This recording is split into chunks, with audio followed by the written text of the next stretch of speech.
Hi everybody, welcome back to UWorld's Next Gen NCLEX review session. My name is Jackie and I'm a nurse here at UWorld. We're so glad to have you guys with us today. We are going to be doing a neurology question drill, so all things brain. But we're glad to have you guys here with us. If this is your first time to join one of our question drill sets, what you can expect is I'll pull up a question, I'll read through it, give you guys some time to answer, and then we will walk through why the correct answer is right. Be sure you guys are following us on all of your channel, or all of our channels and your channels. Share this session, the more the merrier, and be sure and check us out at uworldnursing.com. We have tons of great information on our website. As always, ask lots of questions. We have Nurse Samantha moderating for us today. And with that being said, let's go ahead and get started. All right, question 1. We have 8 questions today.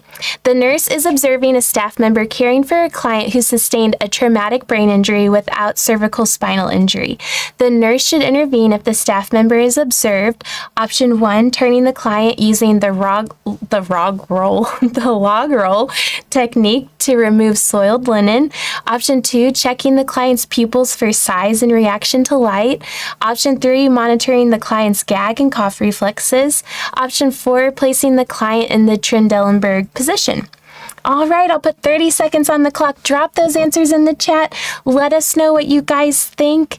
Again, if you guys are just joining, we are doing neurology questions today. So covering all things from stroke, brain injury, Alzheimer's, I think a Parkinson's question. I think that might kind of cover a good bit of it. Seizure precautions. But yeah, we have a lot of great questions for you. Let's definitely see those answers in the chat, and we will pull up our answers here in just a second. All right, I love seeing all these answers come in. We're glad to have you guys all here with us today. All right, our correct answer on this one is going to be option 4, placing the client in the Trendelenburg position. So starting with the question, just kind of at the beginning, what we're seeing here is an intervene question. So the nurse should intervene if the staff member is observed. So what we're looking for, our correct answer is going to be an incorrect action, something that's not going to keep the client safe, that's going to need us to kind of stop whatever's going on and redirect in a more appropriate and safe manner. So when we're talking about a traumatic brain injury, even with or without a cervical spine injury, we're worried about the brain, we're worried about blood flow perfusion, and making sure that we're creating as much stability in terms of blood flow in and out of the brain. So placing the client in the Trendelenburg position is not going to be good for this client. We want to avoid any extremes, so extreme flexion or extension of the neck. We want the head to be midline and in a neutral position, and most importantly, we want that head of the bed around 30 to 45 degrees, so not in a Trendelenburg position. If the client's too upright, which is Trendelenburg, this can cause hypotension.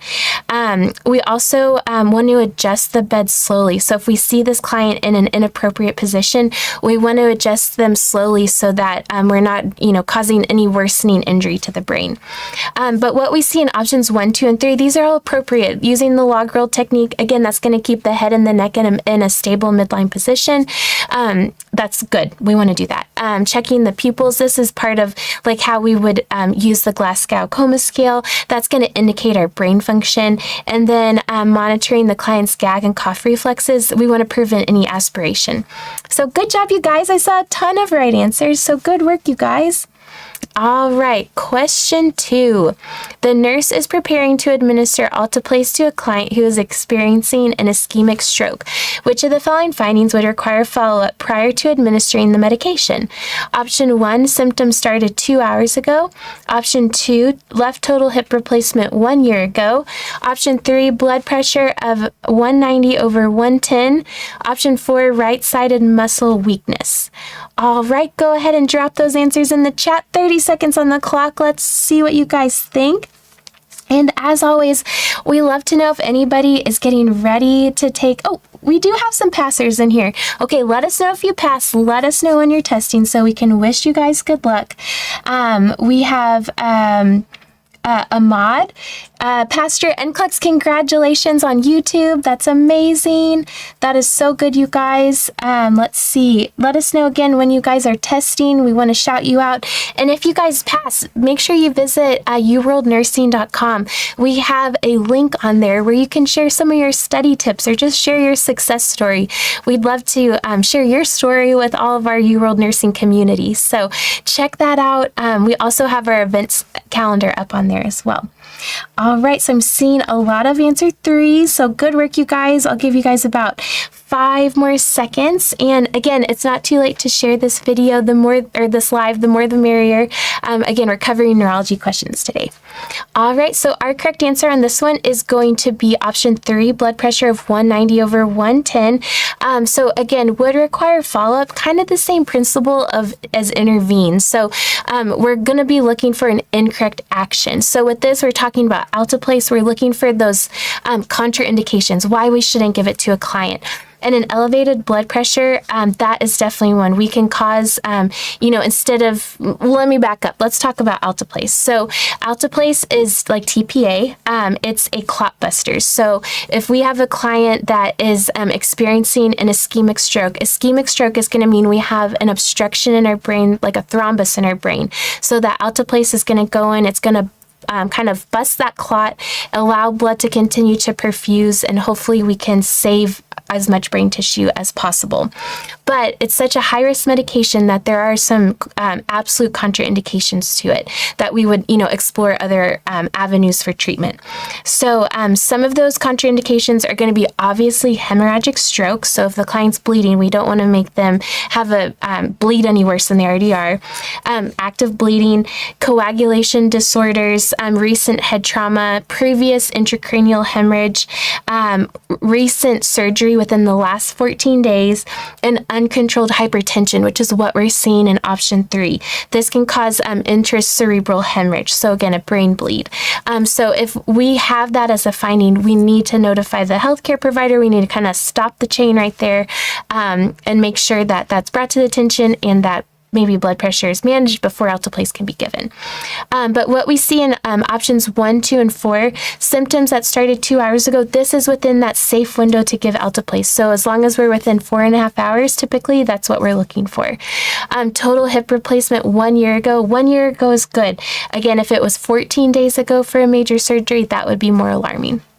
And then option 4, right-sided muscle weakness. This is really going to be indicative of, this is confirming that what our client is experiencing is likely a stroke. So seeing some of those manifestations of impaired perfusion to our brain tissue.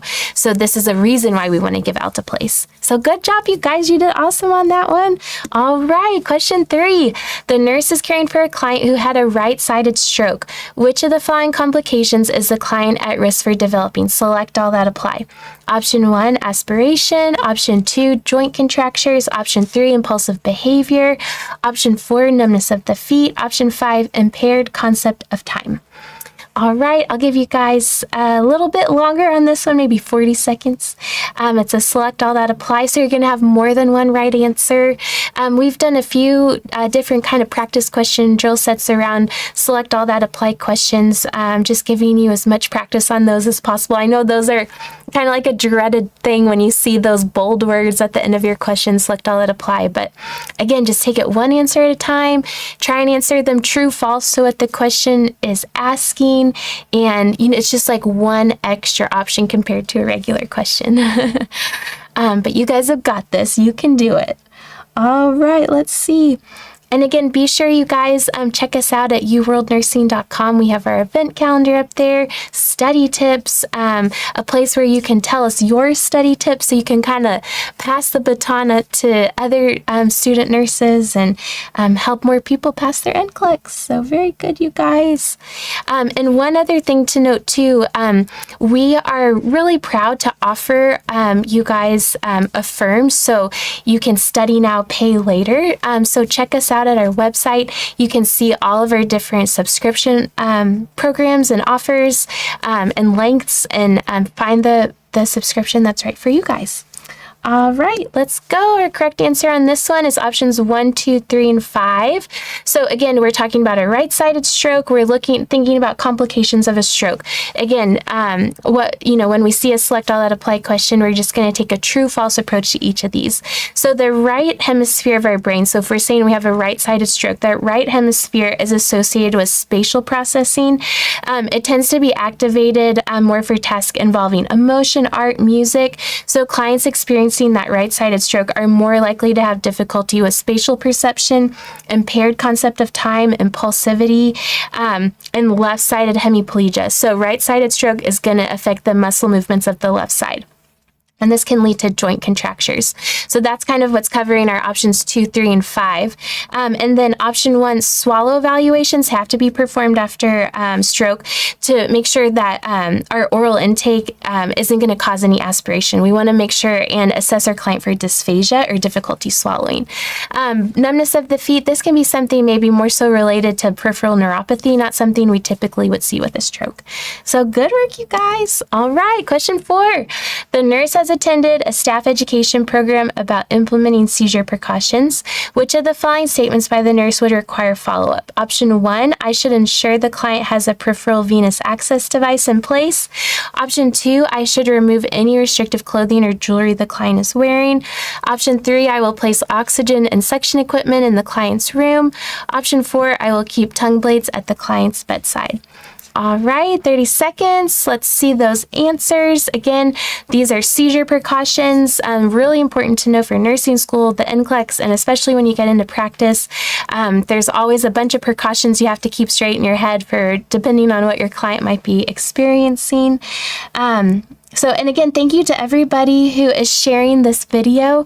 We appreciate it. Again, we want to grow our UWorld nursing community as much as possible. We have so many amazing resources available for you guys on our social channels and on our website as well. So be sure you guys check that out. All right, I'm seeing the answers come in. You guys did really good on that one. All right, so our correct answer on this one is going to be option 4. I will keep tongue blades at the client's bedside. Again, follow-up. We have a lot of these today. So when we see that word follow-up, that means we are looking for the action that's incorrect. It's not safe. We need to intervene. So tongue blades are not something that are going to be part of seizure precautions. We want to avoid putting anything in the client's mouth. Not only can it cause a risk of aspiration, but it can cause injury as well if they bite on it, break it, dislodge it, anything like that. So we don't want to have anything in the client's mouth. When we are talking about seizure precautions, we definitely want to make sure that we have what we're seeing in options 1, 2, and 3.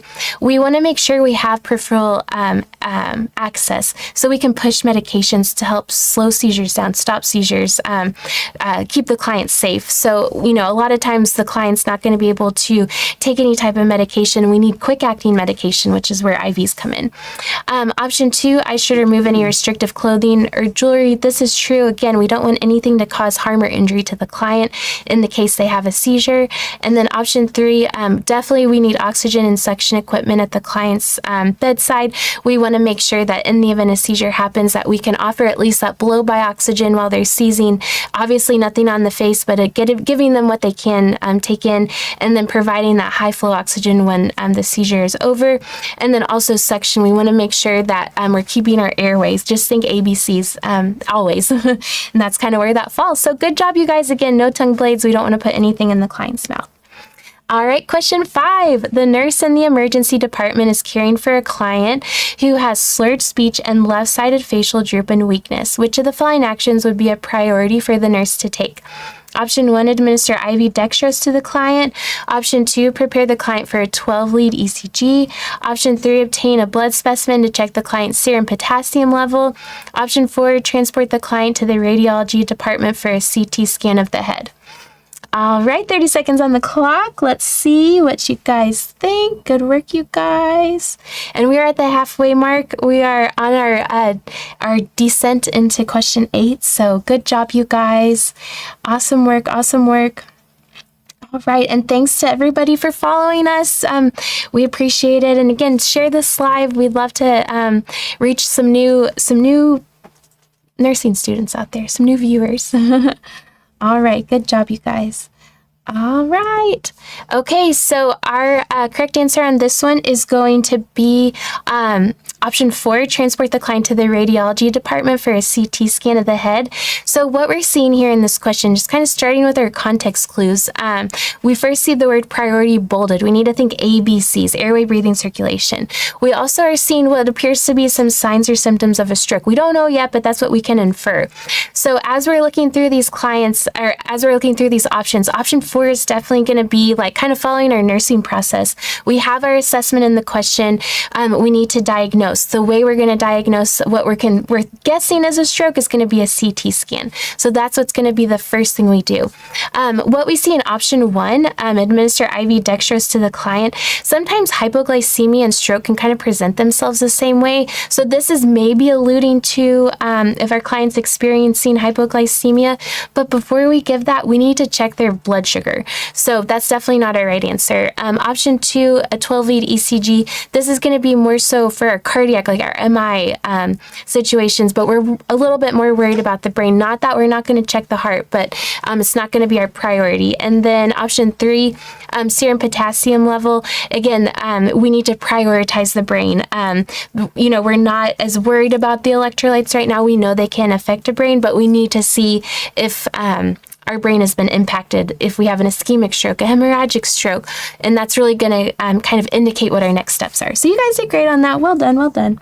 Okay, question 6. The nurse has attended a staff education program about Alzheimer's disease. Which of the following statements by the nurse would require follow-up? Option 1, clients with Alzheimer's, or we'll just say AD, may initially experience difficulty with short-term memory but retain long-term memory. Option 2, the caregiver of a client with AD should be offered referrals for support to reduce caregiver strain. Option 3, physical restraint should be used for clients with AD to manage agitation and confusion. Option 4, a client who has a family member with AD is at higher risk for developing AD. All right, 30 seconds on the clock. Drop those answers in the chat. Again, thank you so much for all of the follows. We love to see it. We really appreciate it. Let us know too where you guys are in nursing school. If you're in your first year in nursing school, second year, doing your clinicals, getting ready to take your NCLEX, all that kind of stuff. We want to know, and we want to be supportive of where you are and make sure that as we're growing and developing our content, that it's kind of meeting your needs for nursing school. So good job, you guys. All right. Ooh, last semester to Tracy on TikTok. You're in the home stretch. Hang in there. I feel like when Halloween hits, the rest of the year flies by. So you're almost there. Good work. Getting ready to take your NCLEX, Stasha, on Tuesday. Good luck. Good luck. That's amazing. Graduating Sunday, Laura. That's amazing. Throw that hat in the air. That's awesome. Okay. Good job, you guys. A lot of passers and testers. Good job. MedSurg too. That was tricky. Okay. Anyways, back to our content. Good job. Okay, our correct answer on this one is going to be option 3. So again, follow-up. Again, we've seen, I didn't realize I gave you so many of these follow-up questions today, but we're looking for the action, the intervention that's wrong. It's not safe. So physical restraints are never a go-to option. They're a last resort. So there's a lot of other things in any situation we can try before physical restraints. So when we're talking about a client with Alzheimer's disease, a lot of times it's all about kind of meeting them where they are, orienting them.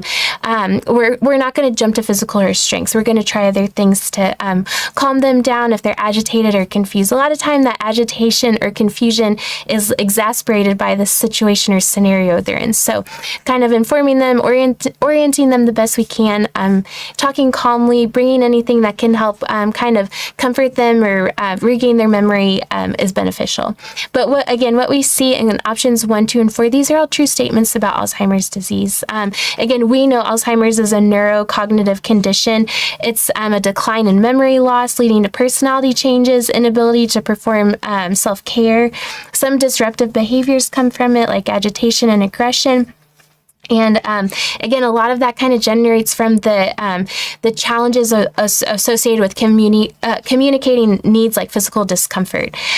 So again, when we're talking about option 1 clients, this is a true statement. So they can have difficulty with short term, but they're going to retain that long-term memory, kind of one of the unique features of Alzheimer's disease.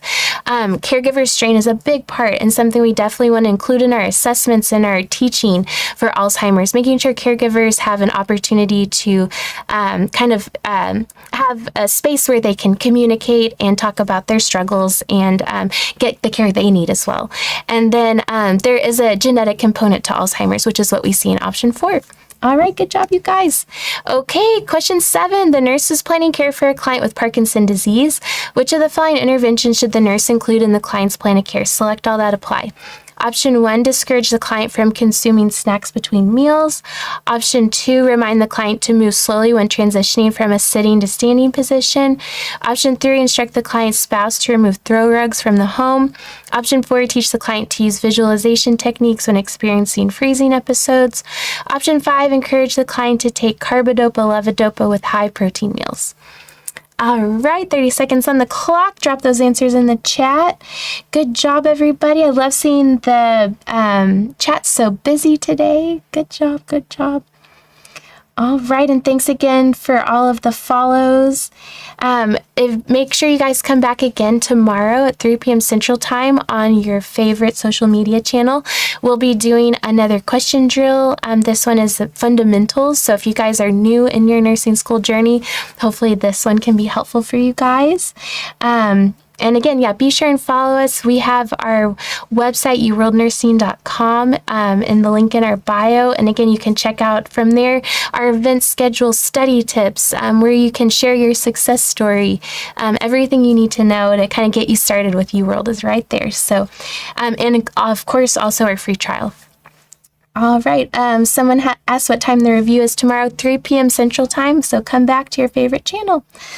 All right. Our correct answers on this one are going to be options 2, 3, and 4.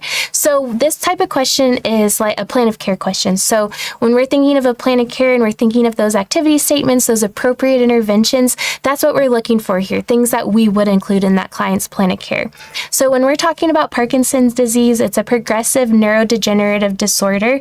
It's associated with deficient dopamine levels. So not only deficient dopamine, but also uncontrolled acetylcholine activity. And then we also have the formation of these protein clusters called Lewy bodies. So all of that together is going to present with the manifestations we know as Parkinson's. So these clients are at risk for complications due to that decreasing number of dopamine receptors and dopamine neurons in the brain. So complications, a big one is going to be falls. And so that's where a lot of the safety and the teaching comes when we're talking about Parkinson's. So when we're talking about option 2, remind the client to move slowly.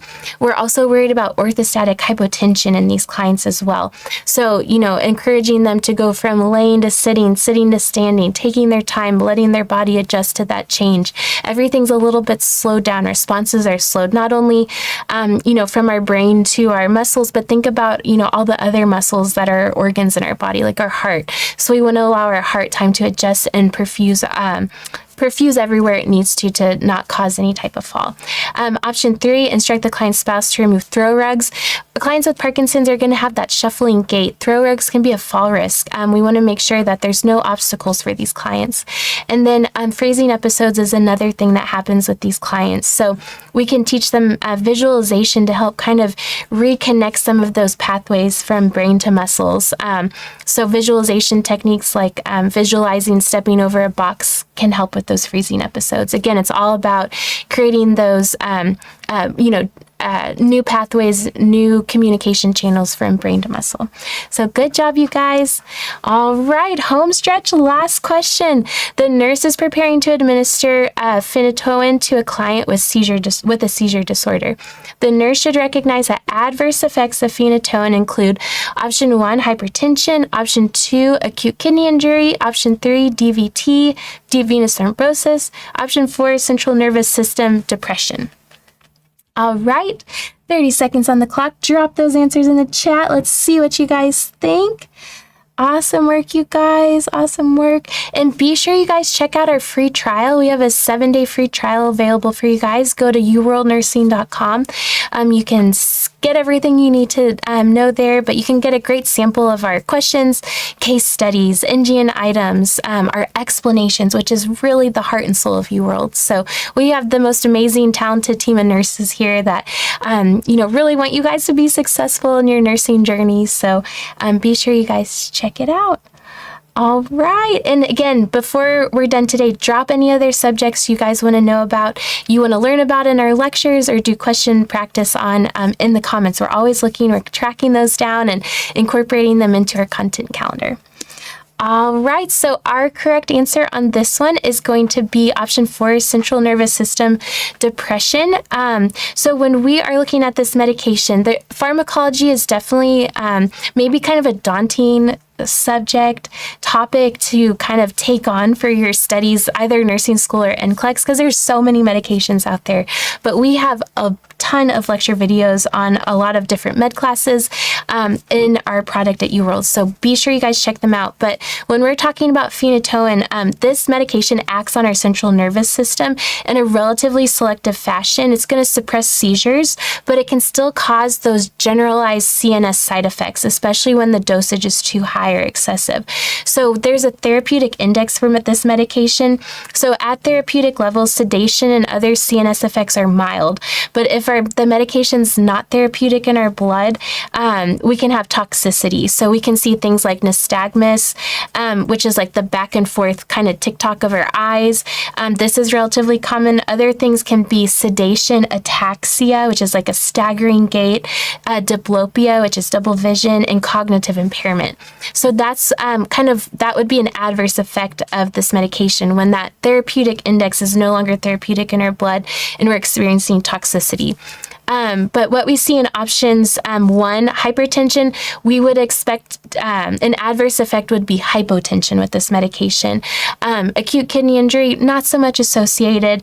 And then DVT, it's going to be the opposite. We would worry about increased bleeding risk. So you guys did great on that one. Let us know how you did out of 8. Drop your score in we got a few little perfect scores in here onto our viewer on YouTube. Congratulations. There's always bonus points, and no matter how you did, we're just glad to have you guys here with us today. As always, we encourage you to check out our website, uworldnursing.com. Try our free trial, check out our events calendar. Come back tomorrow at 3 p.m. Central Time. We'll be doing another question drill set. We hope this was helpful, and we look forward to seeing you guys next time. Bye.